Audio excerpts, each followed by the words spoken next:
Hello, and welcome back to another episode of the Western Canon Challenge, where we are reading the entirety of the Western Literary Canon out loud. Today we are concluding journal collection number 42, dating from the year 1851, and Emerson is 48 years old at this date and time. And with that said, I will go ahead and read the entry titled July.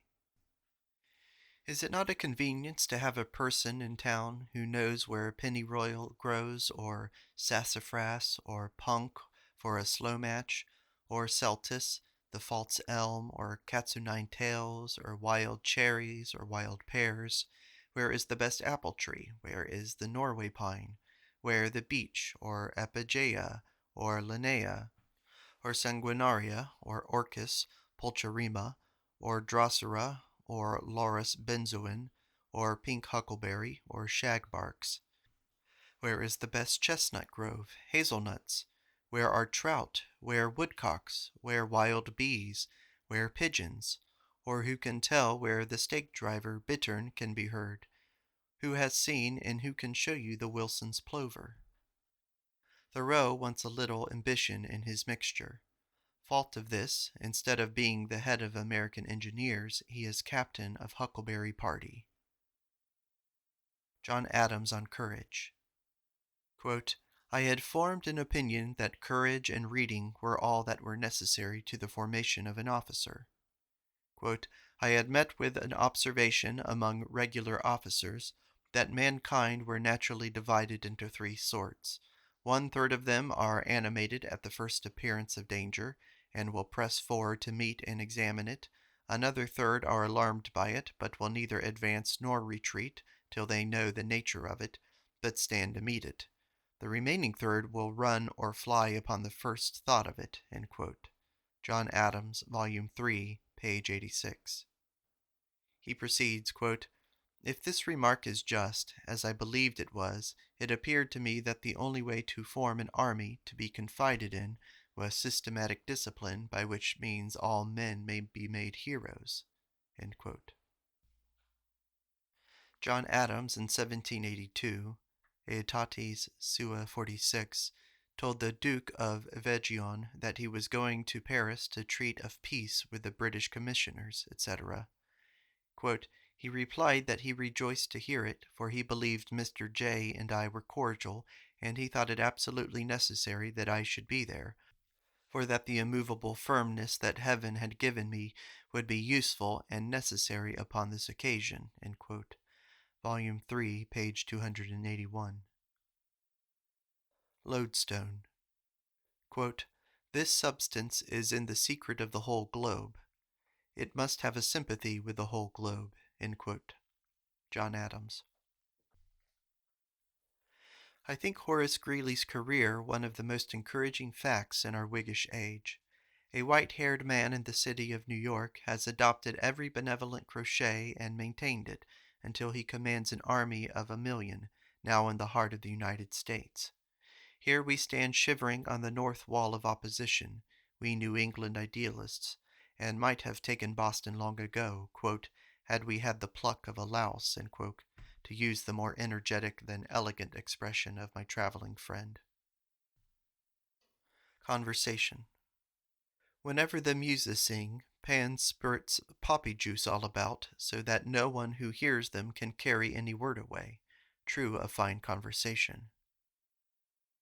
I don't like linear but spheral people, but discontent merely shows incompleteness, as you measure yourself by times and events. As soon as you express yourself, you will round. Art. Two ideas, Greece and Jewry, sway us. Look at our apish buildings. We pass from thought to thought easily, but not from realization to realization. In rare moments there seems to have been a fusion of all the bloods of the world, as in Italy in the fall of Rome and in the Crusades.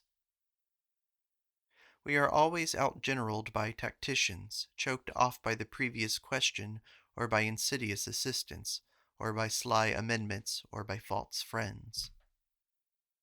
Quote, we shall sink at last in the arms of a vast conservatism, embracing even the fiends in its charity, yet without losing sight of the immutable laws. Editor's note.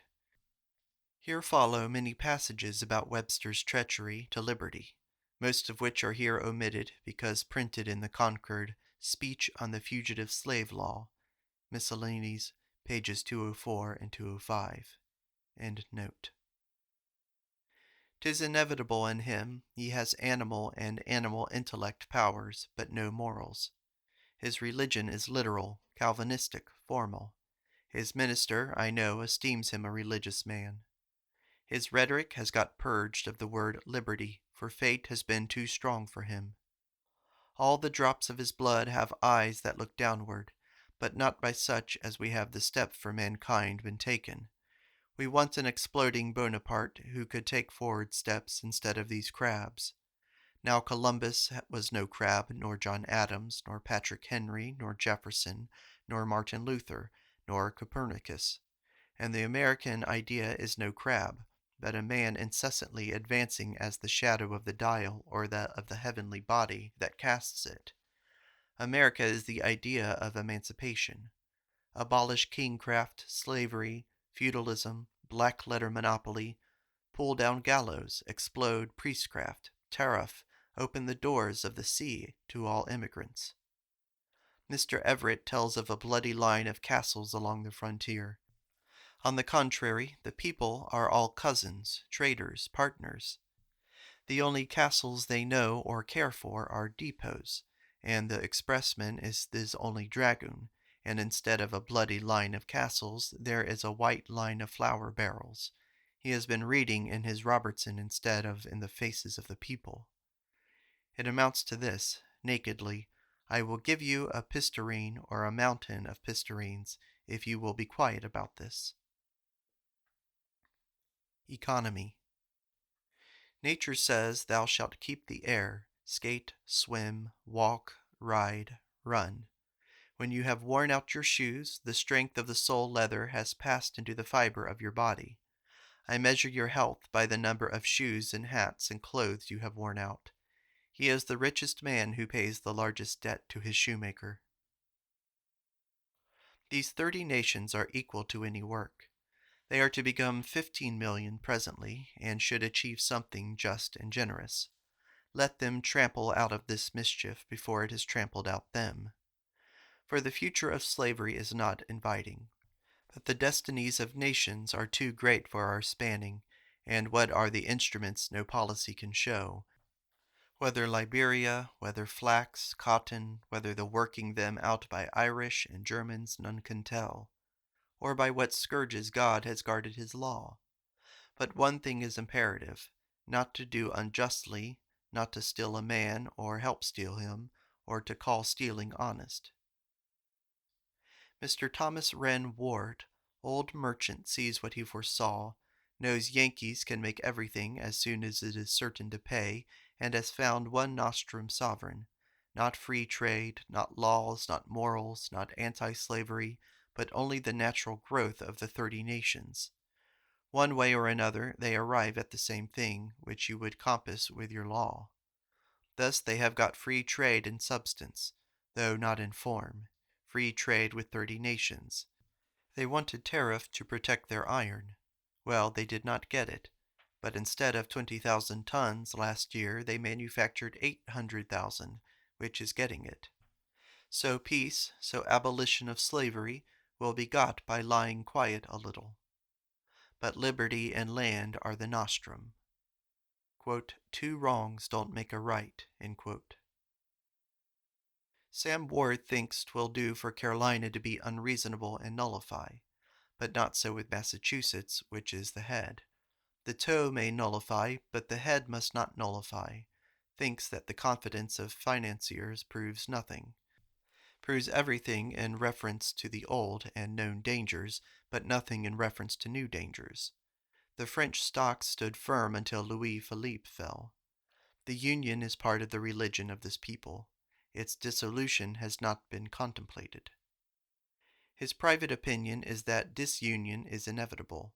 The North and South are 2 nations. It is not slavery that separates them, but climate, Without slavery they do not agree. The South does not like the North, and never did, slavery apart. The North likes the South well enough, but he reckons abolition by purchase impossible. $1,000,000,000, a financial measure so gigantic not to be thought of. And a common financial measure, such an onerous infinity of particulars, so many heart-burnings, so many sacrifices of character, conflict of interests. What would it be, then, with a complication so vast as this? It cannot be done. There must come an end to this too much prosperity of ours, or it would go on to madness. Tone of the press not lower on slavery than on everything else, criminal on that point, ready to be criminal on every other. No measures to be relied on, no concert, it will come by chance. We stand on a brink, and somebody will get pushed further than he meant, and when the fat is on the fire we shall see the blaze. Old law of 1793 affirmed slavery in Massachusetts pro honoris causa, just as King James was styled King of Great Britain, France, and Ireland. One thing or the other, if it is ascertained that the commissioner is only a notary to surrender the black man to his hunter, then infamy attaches to the post.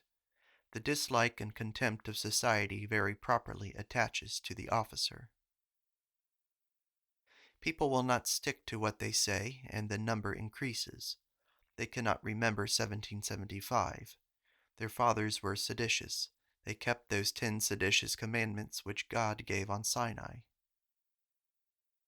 This filthy enactment was made in the 19th century by people who could read and write. I will not obey it, by God. A voyage of the ship of state, yes, but I do not like that craft which requires that we shall stand all hours at the pump. Intellect strips, affection clothes. If the good God would perfect his police on any day, he has only to open that upper chamber in each man's and woman's brain which is his or her determinate love, and on the instant chastity is secured by an impregnable guard, as if all the population lived like naked children in one nursery. Doctrine of leasts. Nature makes everything cheap. The smallest amount of material, the low price, the low fare system is hers. Least action, least pain. Liberty. I think this matter of liberty is one of those rights which require fine sense to appreciate, and with every degree of civility it will be more truly felt and defined. There are points from which we can command our life, when the soul sweeps the future like a glass, and coming things full freighted with our fate, jut out dark in the offing of the mind. Festus. Dives pays a tax of $1,000, has but one child, and sends him to a private school. Lazarus pays only his poll tax, and has 20 children, and wishes to send them all to college. Having thus got his hand once into the rich man's pocket, why not again? In Maine they spill the barrel of brandy by law. It is not property by their law. It is but one step, now to say to the drinker of the brandy, you are a barrel of poison, and shall not be allowed to infect the state with your virus. You shall not marry. Go into the street. Go to Poneropolis. Nature never makes us a present of a fine fruit or berry, pear, peach, or plum, without also packing up along with it a seed or two of the same. The apple is our national fruit, and in October the country is covered with this most ornamental harvest.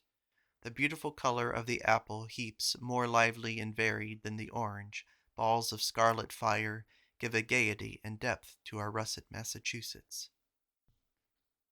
I believe in society, and grace, and courtesy, and mean therefore to write answers to my letters, and not rely longer on mere brute force of duty.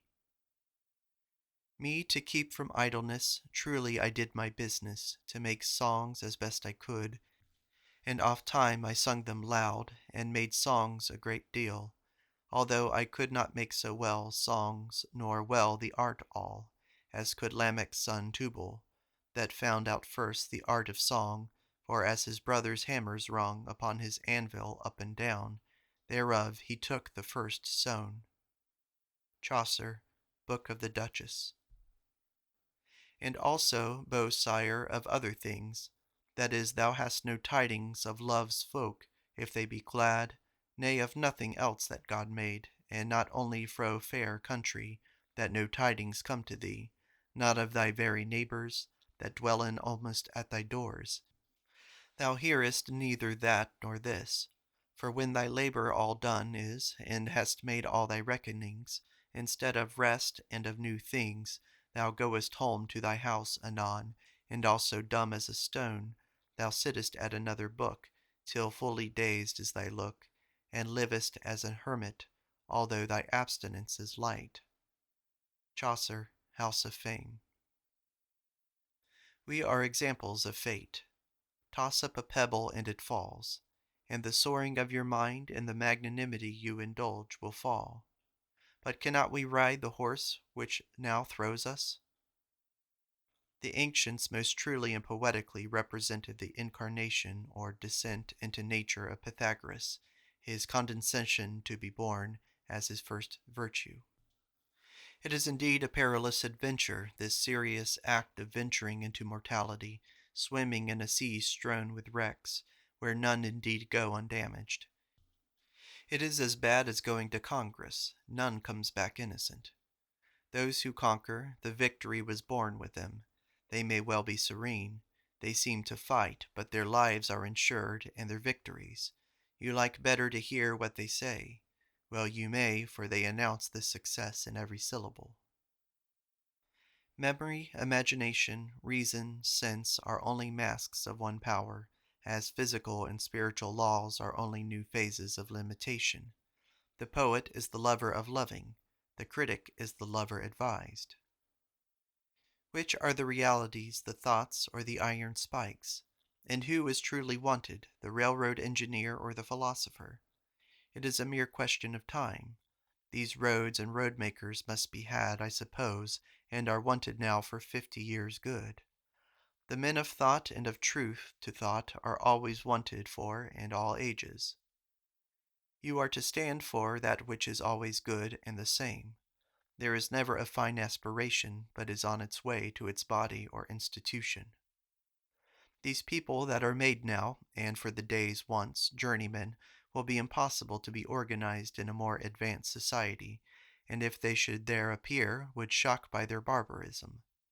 The world was once a rock, and peopled itself with lichen, moss, and sponge, the first disintegrators. Afterwards it was a cold swamp, sponge, sphagnum, fly, fish, lizard, multiplied. By and by came men, but rude men. After all came Englishmen and planted America. But the wheel is not scotched, but rotates still, and the men of today cannot live in the warm aerial future any more than the sorry can escape extirpation in the man-bearing granite of Massachusetts and New York. Rhyme.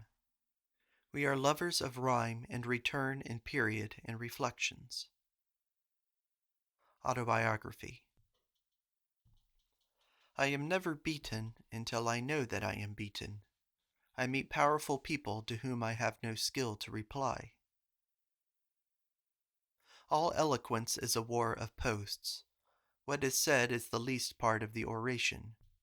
It is the attitude taken, the unmistakable sign never so casually given in the tone of voice or manner or word, that a greater spirit speaks from you than is spoken to in him. I believe in the fable that the Fates fell in love with Hermes. Fugitive Slave Law. We have got a better enemy than we ever had. Perhaps that was all we wanted. That may accelerate the slow crystallizations of the new men against the antiquated, against the old dead folks. The state stands for property, and the slave, as the highest kind of property, is fitly made the question between the party of light and the party of darkness.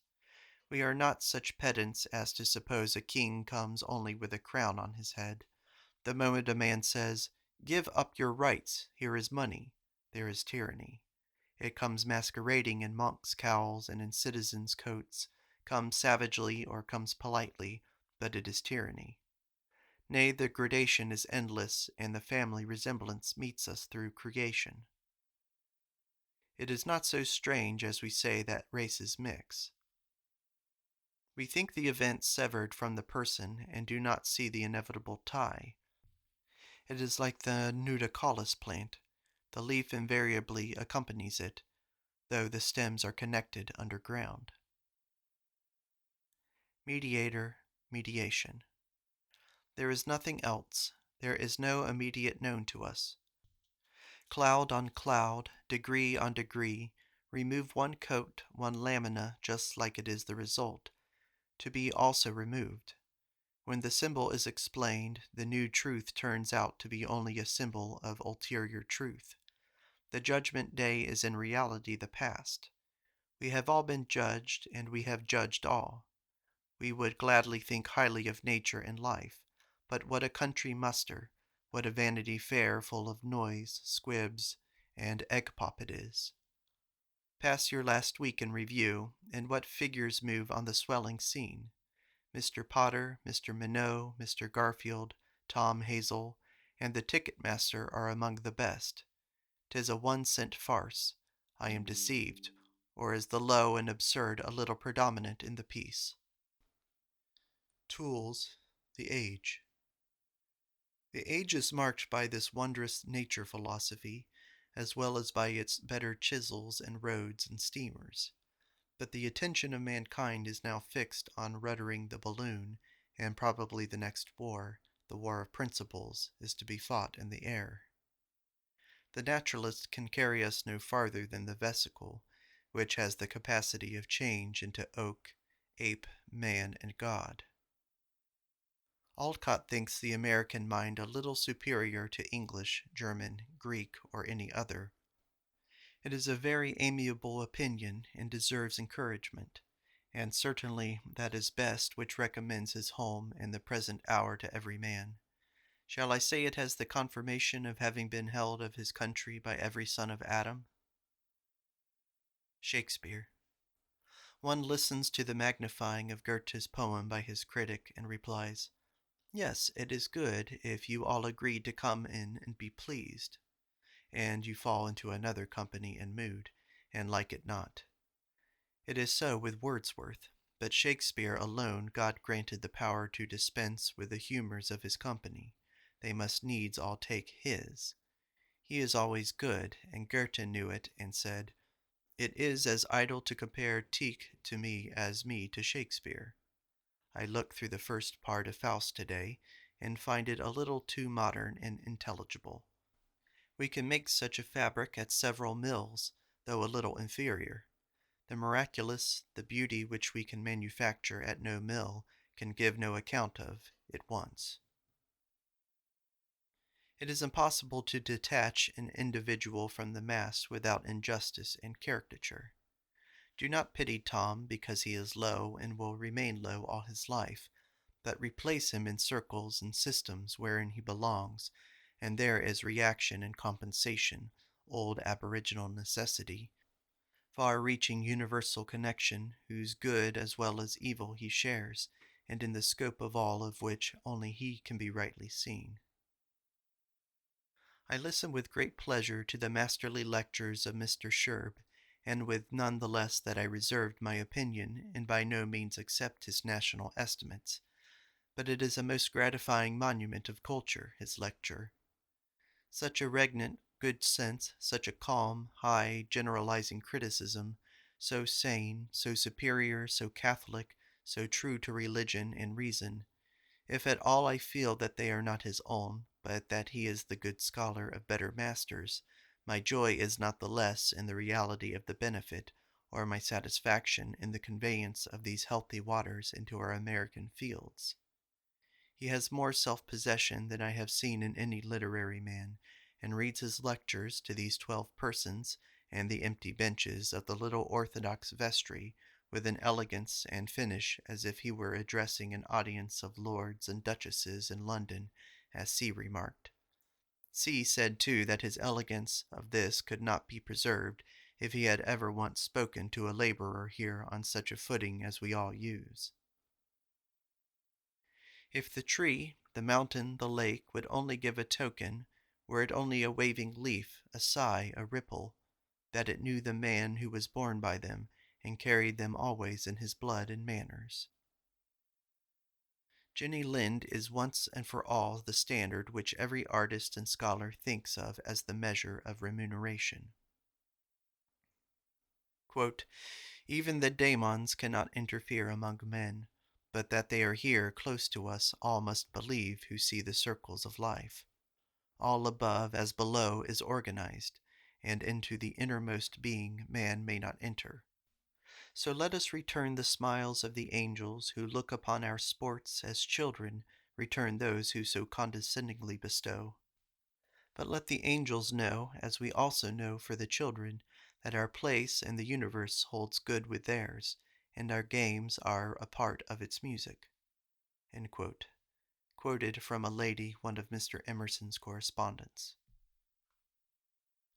I wish I could get the fact about horseshoe nails, which after being hammered and worn and recast and hammered and worn are made up into Damascus steel, which is thus a result in simmering down and last possibility of iron. I believe the tradition is fabulous, but such in nature are men made up of monads, each of which has held governance of fish or fowl or worm or fly, and is now promoted to be a particle of man. Prudence. Half measures fail, don't be leaky. Power. The French papers say that somebody is revolutionizing mechanics by converting the come-and-go force of the pendulum into a perpetual push, as has been done by steam in the rotation of the paddle wheel instead of the oar. Well, this power of perpetual push, instead of the push spasmodic, is the differencing power of men. However mild and gentle the nature, if it has a steady push in one direction, it is soon a recognized element in society, and is entitled to shake its head at 20 times as much genius or force of the intermittent kind. Goethe is the pivotal man of the old and new times with us. He shuts up the old, he opens the new. No matter that you were born since Goethe died. If you have not read Goethe or the Goetheans, you are an old fogey and belong with the antediluvians. The old Adams and Jay, as Nelson and Wellington, think as I think about the French, that they have no morale. The shape in which Providence appeared to me was in tradesmen's bills, and to my dame in arrangements of her domestic establishment, cook, chambermaid, and seamstress. Miss Peabody ransacks her memory for anecdotes of Margaret's youth, her self-devotion, her disappointments, which she tells with fervency, but I find myself always putting the previous question. These things have no value unless they lead somewhere. If a Burns, if a de Stael, if an artist is the result, our attention is pre-engaged, but quantities of rectitude, mountains of merit, chaos of ruins are of no account without result. 'Tis all the mere nightmare, false instincts, wasted lives. Now, unhappily, Margaret's writing does not justify any such research. All that can be said is that she represents an interesting hour and group in American cultivation. Then that she was herself a fine, generous, inspiring, vinous, eloquent talker who did not outlive her influence, and a kind of justice requires of us a monument, because crowds of vulgar people taunt her with want of position. Novels. The merit of Bulwer's Caxton's, as of Ward's novel, is that his character has a basis of probity. Thereby he is a gentleman. The vulgar novelist does not give a natural basis to a hero, but one of manners and fortune. It seems a cheap secret, yet it is the secret of the Most High. August 11th.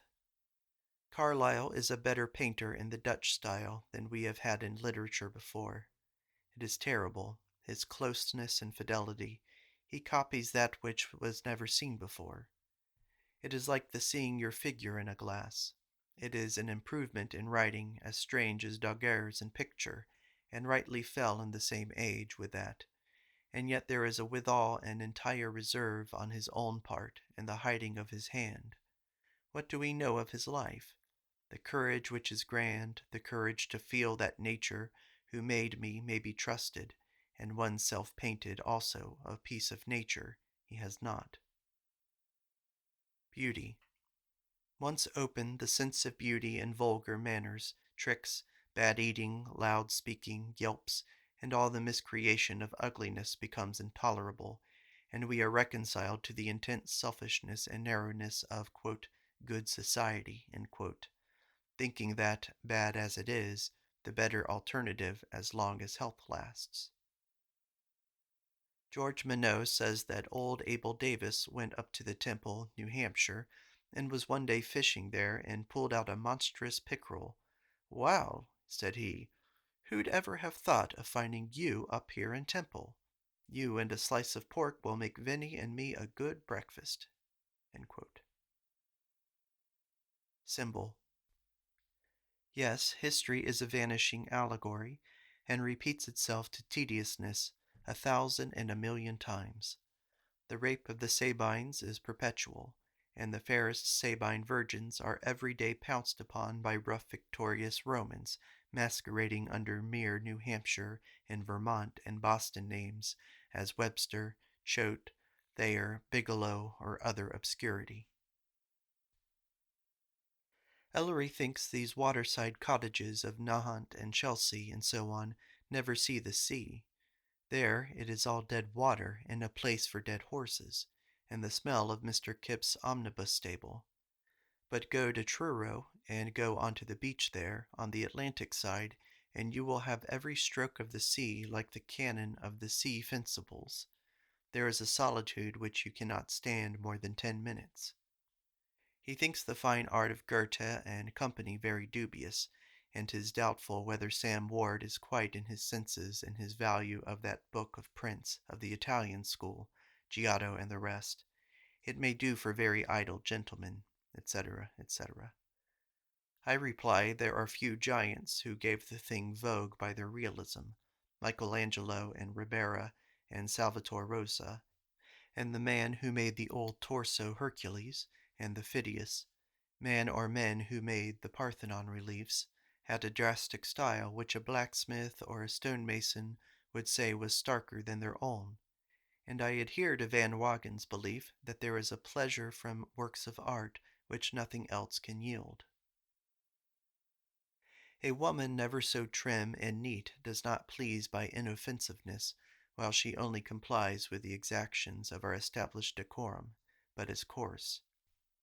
But as soon as her own sense of beauty leads her to the same perfect neatness, and we ascribe to her secret neatness, then is she lovely, though sick, poor, and accidentally squalid. Art. Art lies not in making your object prominent, but in choosing objects that are prominent. To describe adequately is the high power and one of the highest enjoyments of man. Our culture or art of life is sadly external. It is certain that the one thing we wish to know is, where is power to be bought? I take it to be law that every solid in the universe is ready to become volatile on the approach of the mind. Our money is only a second best or pis aller. We would jump to buy power with it, or first principles, or first best. Where is the new metaphysics? We are intent on meteorology, to find the law of the variable winds, to the end that we may not get our hay wet. I also wish a farmer's almanac of the mental moods, that I may farm my mind.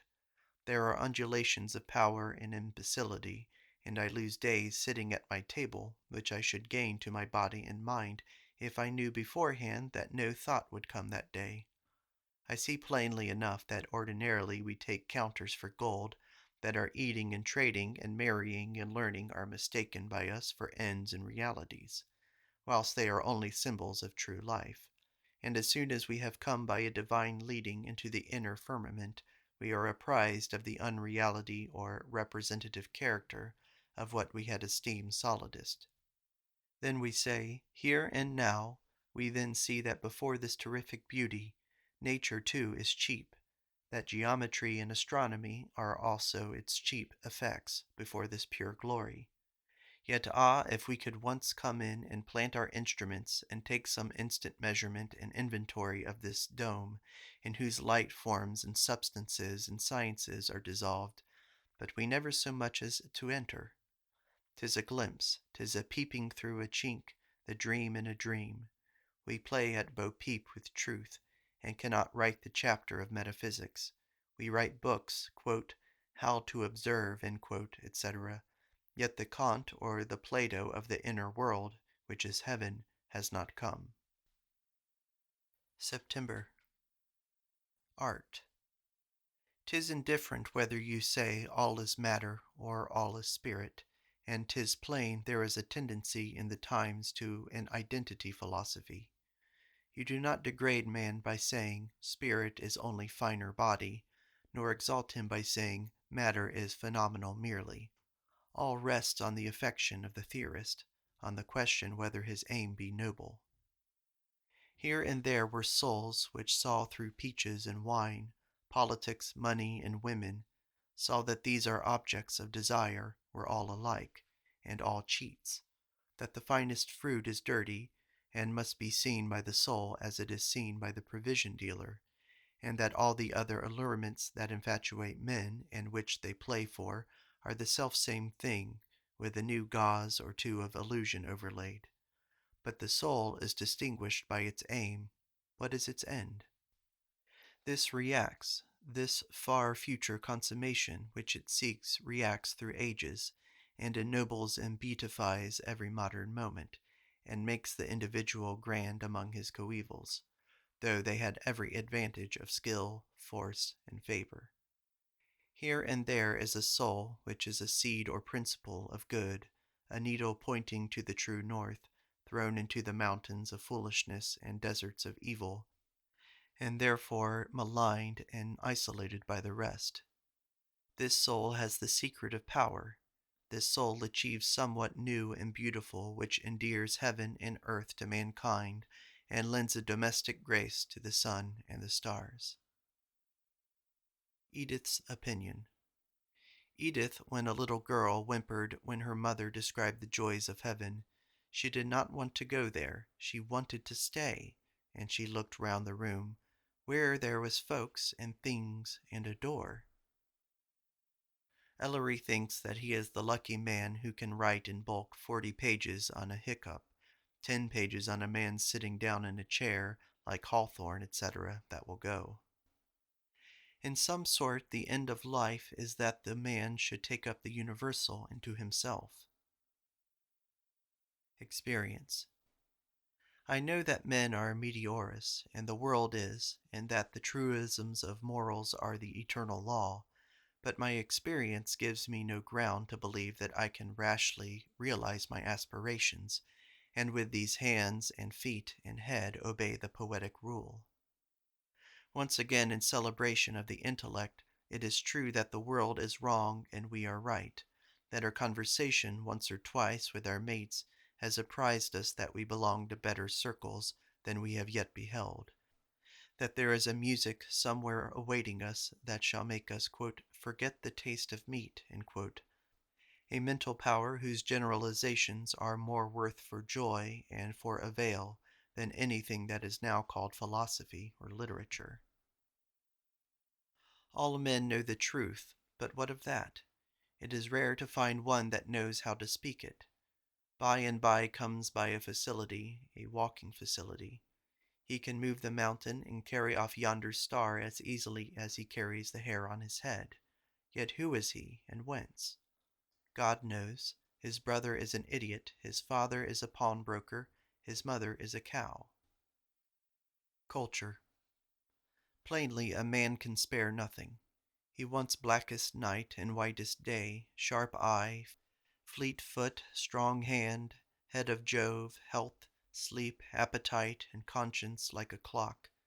The finest artist, the tenderest poet wants the ferocity of cannibals, only transmuted into his milder instruments, as battery or magazine to furnish out his long-drawn sweetness.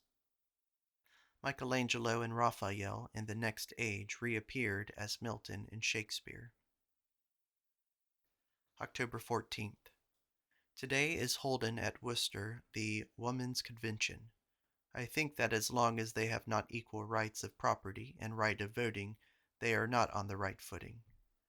But this wrong grew out of the savage and military period, when, because a woman could not defend herself, it was necessary that she should be assigned to some man who was paid for guarding her. Now, in more tranquil and decorous times, it is plain she should have her property, and when she marries, the parties should, as regards property, go into a partnership full or limited, but explicit and recorded. For the rest, I do not think a woman's convention, called in the spirit of this at Worcester, can much avail. It is an attempt to manufacture public opinion, and of course repels all persons who love the simple and direct method. I find the evils real and great. If I go from Hanover Street to Atkinson Street, as I did yesterday, what hundreds of extremely ordinary, paltry, hopeless women I see, whose plight, inscribed on their forms, leave all hope behind, is piteous to think of. If it were possible to repair the rottenness of human nature, to provide a rejuvenescence, all were well, and no specific reform, no legislation would be needed.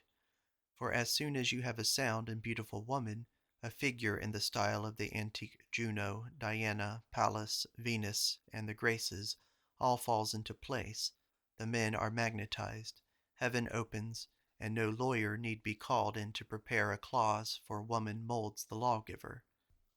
I should therefore advise that the Woman's Convention should be holden in the Sculpture Gallery, that this high remedy might be suggested. October 27th. It would be hard to recall the rambles of last night's talk with Henry Thoreau, but we stated over again, to sadness almost, the eternal loneliness. I found that though the stuff of tragedy and of romances is in a moral union of the two superior persons, and the confidence of each in the other, for long years out of sight and in sight, and against all appearances, is at last justified by victorious proof of probity to gods and men, causing a gush of joyful emotion, tears, glory, or what not, though there be for heroes this moral union. Yet they, too, are still as far off as ever from an intellectual union, and this moral union is for comparatively low and external purposes, like the cooperation of a ship's crew or of a fire club. But how insular and pathetically solitary are all the people we know. I saw yesterday, Sunday, whilst at dinner, my neighbor Hosmer creeping into my barn. At once it occurred, well, men are lonely to be sure, and here is this able, social, intellectual farmer under this grim day, as grimly sliding into my barn, in the hope of some talk with me, showing me how to husband my cornstalks. Forlorn enough. Beware of engagements. Learn to say no, and drop resolutely all false claims. I suppose I have a letter each week asking an autograph, one each quarter asking anti-slavery lecture, one yesterday asking particulars of the life of Mr. Carlyle, etc., etc., and every day is taxed by the garden, the orchard, the barn. Faith shall be justified. Live for the year, not for the day. Let logic, let character rule the hour. That is never vulgar. October. In reading Carlyle's Life of Sterling, I still feel, as of old, that the best service Carlyle has rendered is to rhetoric or the art of writing. Now here is a book in which the vicious conventions of writing are all dropped. You have no board interposed between you and the writer's mind, but he talks flexibly, now high, now low, and loud hard emphasis, then in undertones, then in laughs outright, then calmly narrates, then hints or raises an eyebrow, and all this living narration is daguerreotyped for you in his page. He has gone nigher to the wind than any other craft. No book can any longer be tolerable in the old husky, kneel on the Puritan's model, but he does not, for all that, very much uncover his secret mind. A personal influence towers up in the memory only worthy when we could gladly forget numbers or money, or climate, gravitation, and the rest of fate. Margaret, wherever she came, fused people into society, and a glowing company was the result. When I think how few persons can do that feat of the intellectual class, I feel our squalid poverty. Undoubtedly, if a Concord man of 1750 could come back in our street today and walk from the meeting house to the depot, he would recognize all the people as if they were his own contemporaries. Yes, that is a Buttrick, and that a Flint, and that Barrett or Minot, for no doubt a regent atom or monad constrains all the other particles to take its feature in temperament. But no man outsees another. No man's verdict is final on another. The reserves, the remains are immense. The observer has really, though he were Socrates, no sense to apprehend the other's peculiarity. November 1st. I suppose at last culture will absorb the hells also. There is nothing that is not wanted for bone or fiber, for shade or for color. Practice is as much wanted for metaphysical as for weaving or plowing skill. It is not until after a long time exploring this dim field in conversation that we begin to see well what is there. We believe that men will not always be local, spotty, trifling, but that men will come native to all districts of nature, all related, who will suck the earth, the air, the sea, be solidly related to the forest and the mineral, amphibious, with one door down into Tartarus, and one door upward into light, belonging to both. And when such men are possible, some of the meaner kinds will become impossible and pass into the fossil remains. Culture. War, party, luxury, avarice, whiggery, radical are so many asses with loaded panniers to serve the kitchen of the king who is intellect. There is nothing that does not pass into lever or weapon. Masses of men, Christianity. With culture, too, the self-direction develops. In the fables, the disc chakra, the weapon of Hari, is self-directing and leaps upon his enemies. In the Edda, the ship of the gods is self-steered. In the Persian fables, the divine horses refuse any rider but their own hero. A man might as easily mount a lion as Kyrat, if Kyrat's master have not laid the bridle in his hands, and the god Frey has a sword so good that it will itself strew a field with carnage when the owner so ordered it. The malignity of parties betrays the want of great men. If there were a powerful person to be the Belisarius of free soil, he would strike terror into these rich Whigs and these organized vulgarities called the democracy. The puzzle of currency remains for rich and poor. I never saw a rich man who thought he knew whence the hard times came. But free trade must be right, and the annexation of England to America, and as for the tariff, that interests only a few rich gentlemen in Boston and Philadelphia. The railroad capital vastly exceeds the manufacturing capital in Boston, too. But I think we shall never understand political economy until we get Beringer or Burns or some poet to teach it in songs. I think that a man should compare advantageously with a river, with an oak, with a mountain, endless flow, expansion, and grit.